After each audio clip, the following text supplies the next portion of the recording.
toutes et à tous, bon après-midi et bienvenue dans cette édition d'actualité. Les combattants de l'AFC 123 ont entamé hier, mercredi 17 décembre, dans la soirée, les retraits de la ville d'Ouvira. Ils ont été aperçus à colonne transportant armes et munitions. Ces retraits interviennent après l'annonce du mouvement de vouloir respecter le pourparlers de paix en cours sous médiation des États-Unis. Dans son communiqué, l'AFC 123 conditionne les retraits à la présence d'une force neutre pour sécuriser la zone, excluant la reprise du contrôle par les FARDC, les FNDB ou le Ouazalendo. Réagissant à cette entame du retrait à Ouvira, le Rwanda rejette toute accusation de soutien au groupe armé en 23.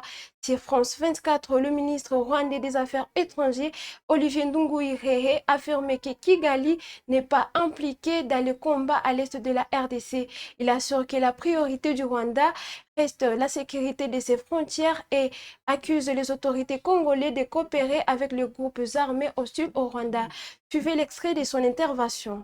Ma réaction est simple. En RDC, le conflit en RDC, il y a bien sûr le père et le fils, il y a aussi le mauvais esprit.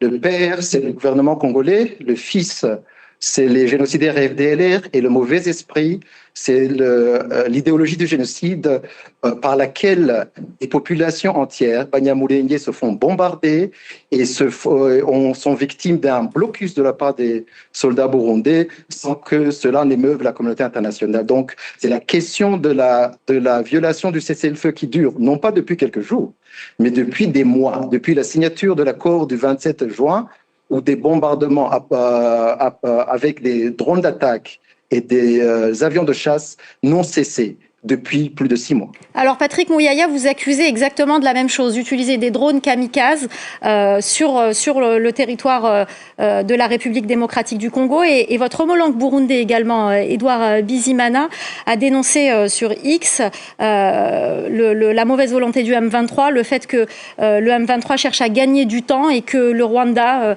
l'attaquait aussi sur son territoire. Ça, c'est faux.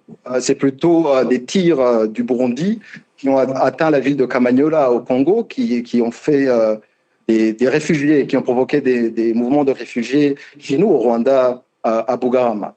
Et donc, il faut quand même comprendre qu'un cessez-le-feu, c'est un accord entre des parties belligérantes pour faire taire les armes afin de discuter des problèmes ou de la question politique qu'il y a entre ces deux parties.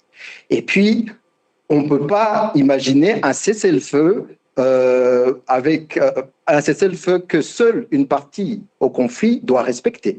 Et donc, je disais que depuis des mois, ils s'en vantent même. Le gouvernement congolais n'a cessé de bombarder les positions de la FCM23, n'a cessé de bombarder les villages Banyamulenge, ce qui est bien sûr en violation du cessez-le-feu. Et donc, ce n'est pas lorsque l'autre partie, la partie qui se fait bombarder, réplique, que tout le monde commence à crier en disant qu'il y a violation du cessez-le-feu. À Kinshasa, l'ancien gouverneur du Nord Kivu et actuel ministre du Commerce extérieur Julien Paluku Kahongya a partagé ce mercredi 17 décembre son expérience en matière de financement des infrastructures provinciales à travers le partenariat public-privé. Il s'est exprimé lors de conférences annuelles du service public organisées par les ministères des fonctions publiques. Il intervient ici sur la quintessence de son intervention.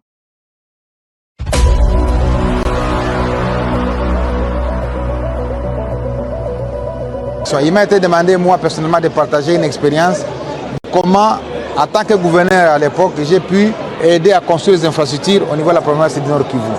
Et j'ai développé le modèle de partenariat public-privé où, effectivement, l'État a souvent des problèmes de gestion. Et les meilleurs modèles qui ont réussi à travers le monde, c'est lorsque l'État s'est associé au privé. Parce que l'État a beaucoup de problèmes. Lorsque les fonds entrent dans la caisse de l'État, ces fonds-là, ils trouvent une multitude de problèmes. Et si l'État ne fait pas attention, il risque d'être absorbé par les problèmes et ne pas rencontrer les vrais défis auxquels il fait face.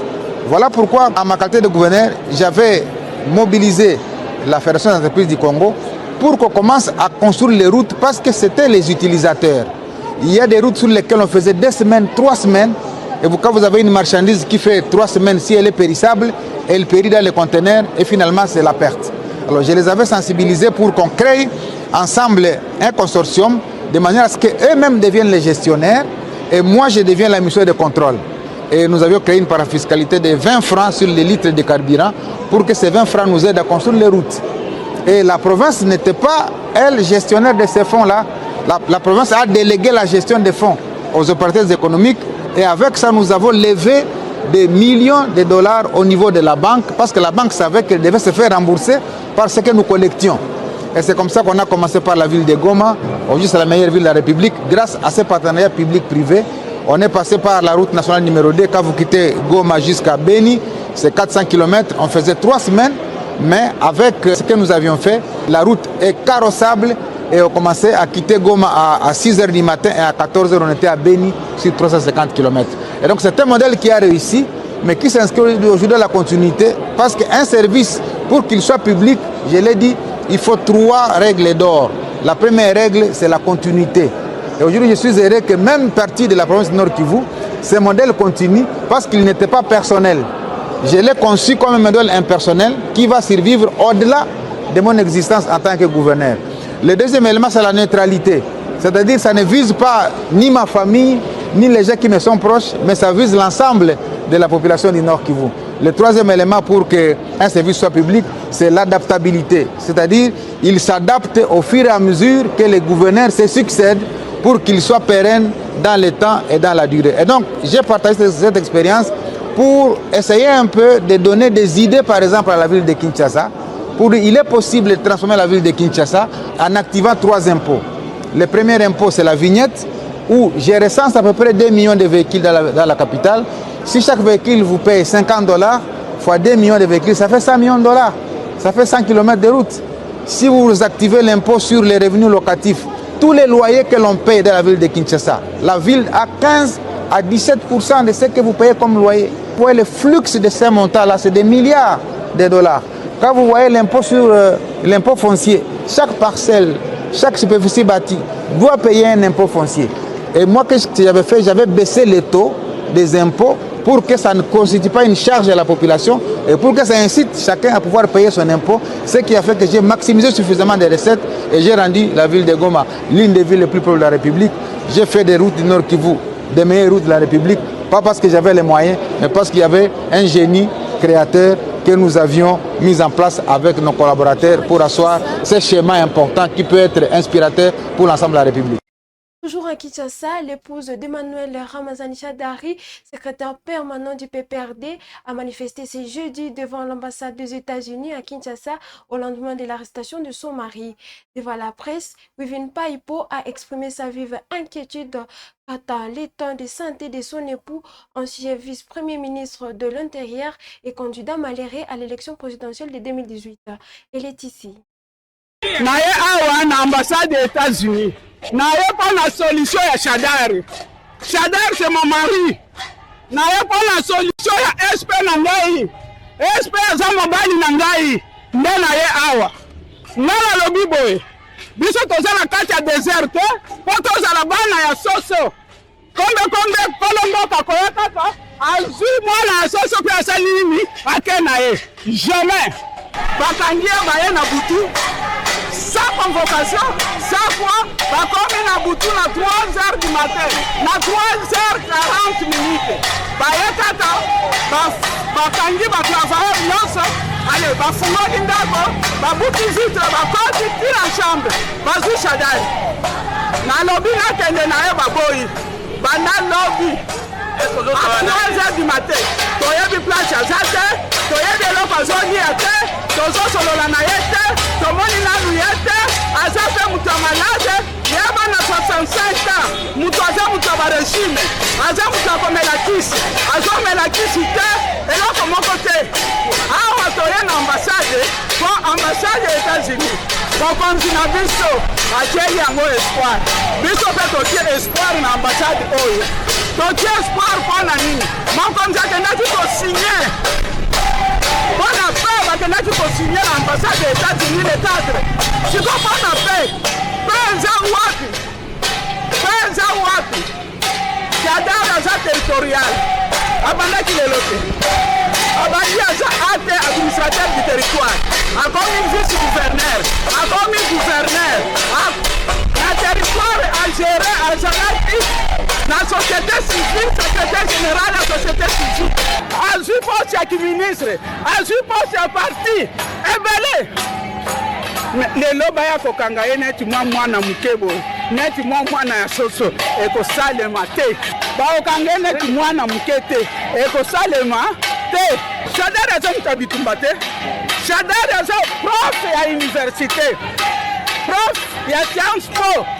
Université aza na besoin na ye, ba étudiant baza na besoin na ye, aza prof, aza mwana na politique te. Jamais asimba manduki. Parcours. À Goma, sous l'administration AFC 123, le vice-gouverneur de province Shadrack Amani Bahati a inauguré ce mercredi un nouveau bâtiment à l'hôpital provincial du Nord Kivu dans le but de renforcer la capacité d'accueil et améliorer la qualité des soins. À cette occasion, 2 ambulances ont été remises aux zones de santé de Mweso et de Rutshuru afin d'améliorer la prise en charge des urgences médicales. Reportage. Du Congo, l'hôpital provincial du Nord Kivu offre des soins généraux de haute qualité à la population du Nord Kivu. Ce mercredi 17 décembre 2025, le vice-gouverneur en charge de finances et du développement, Shadrack Amani Bahati, a inauguré un nouveau bâtiment à l'hôpital provincial du Nord Kivu. Ce bâtiment abritera notamment le bloc administratif, la réception et les cliniques bains ainsi qu'un service financier, le tout construit selon des normes modernes. Lors de cette cérémonie inaugurale, 2 ambulances ont été offertes par le gouvernement provincial du Nord Kivu aux zones de santé de Mweso et de Rutshuru afin de renforcer les services médicaux à la population bénéficiaire. Le chef de division provinciale de la santé, le docteur Bianchi Zinkeko, a remercié le gouvernement provincial du Nord Kivu et ses partenaires pour cette initiative et a souligné l'importance de réaliser de tels projets dans d'autres zones de santé de la province dans le but d'assurer une meilleure santé à l'ensemble de la population.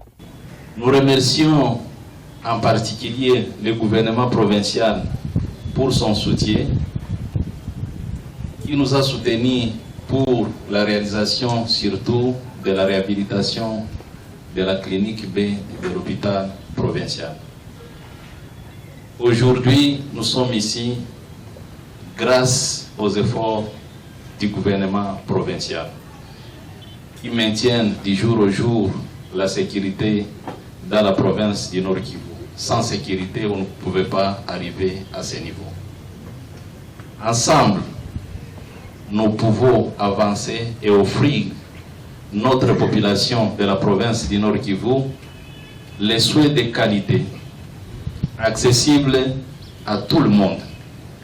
C'est le chef de bataille du gouvernement provincial coordonné par le gouverneur, son Excellence le gouverneur de la province du Nord Kivu, Bahati Musanga Erasto. Chers partenaires, c'est un remerciement sincère. À Bukavu, l'AFC 123 annonce le renforcement des mesures sécuritaires pendant la période des festivités. La décision a été prise à l'issue d'un conseil de sécurité présidé mercredi par le gouverneur AFC 123, Patrick Boussou.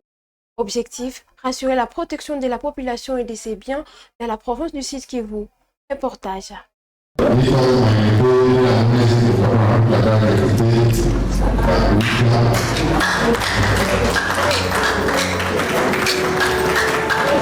C'est une première dans la ville de Bukavu. Cet acte du mouvement révolutionnaire AFC 123 qui venait de disponibiliser des numéros verts officiels et unités permanentes au cadre de base et bourgmestres pour leur communication. C'était au cours de la réunion du Conseil de sécurité élargi qu'a dirigé le gouverneur de la province du Sud Kivu, Patrick Boussou Chombo, ce mercredi 17 décembre, à la veille même de festivités de fin d'année.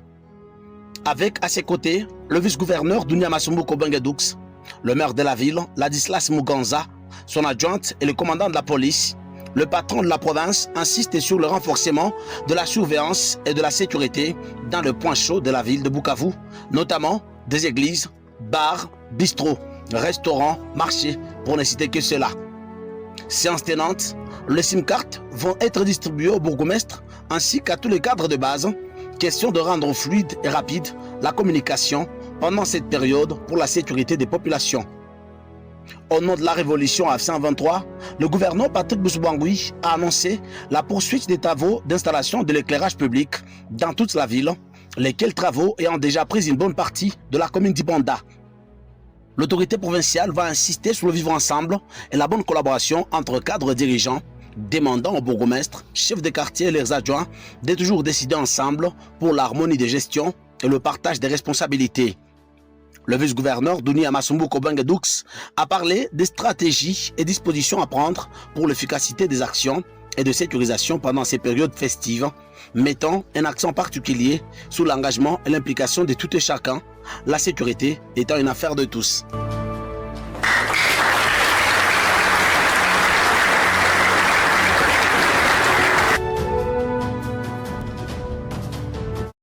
À Ituri, les FARDC disposent désormais d'une nouvelle tenue militaire.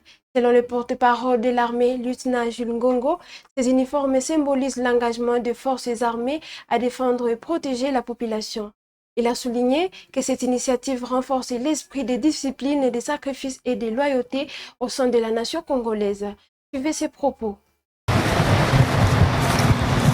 Les forces armées de la République démocratique du Congo portent à la connaissance de l'opinion nationale et plus particulièrement de la province de l'Ituri le port d'une nouvelle tenue militaire par les éléments des FARDC opérant dans cette partie de la République.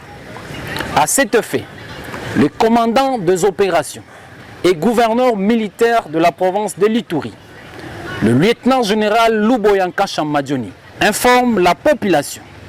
Il s'agit bel et bien de la nouvelle tenue réglementaire des forces armées appelée à être portée par le militaire avec fierté, amour et fidélité en honneur au peuple congolais, tout en incarnant l'esprit de défense, de protection et de sacrifice au service de nos populations. Cette tenue symbolise la souveraineté nationale, la dignité et l'engagement indéfectible des forces armées qui demeurent le garant de l'intégrité nationale, le gardien de la patrie et le bouclier du peuple congolais.